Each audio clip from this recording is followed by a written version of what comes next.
Hola, ¿qué tal?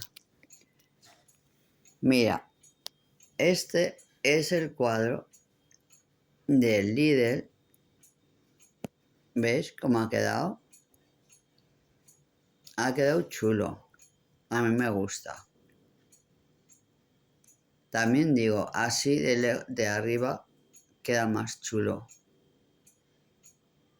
Si se acerca un poco ya, se ve más así que no se distingue.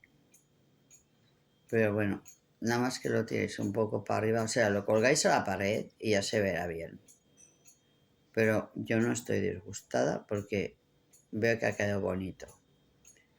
¿Que hay algunos fallos? Sí, no digo que no, pero la culpa no es del cuadro, es mía. Porque me confundí en unos colores y no lo toqué a ver qué pasaba. Y no me ha quedado tan mal. Por aquí arriba, por ejemplo, y entonces aquí tuve que cambiar un poco de color también, por esta zona de aquí y por alguna otra más aquí. Pero bueno, no soy perfecta. Y aunque lo he resuelto, ya queda bastante bien, ¿vale?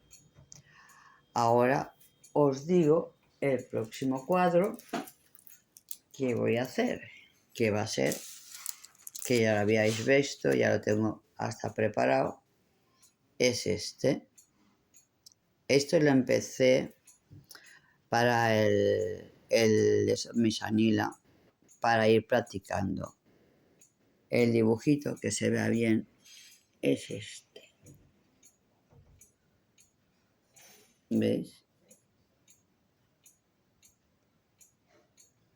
Este es el dibujo. Y así queda bonito. Ya tengo mis particiones, o sea, ese trocito de aquí ya veis que está empezado. Ya está ahí acabado. Ahora estoy haciendo este.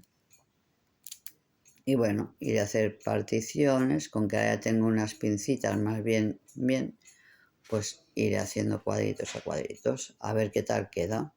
Y a ver lo que tardo. Porque este se ve que quedará muy bonito. ¿Vale?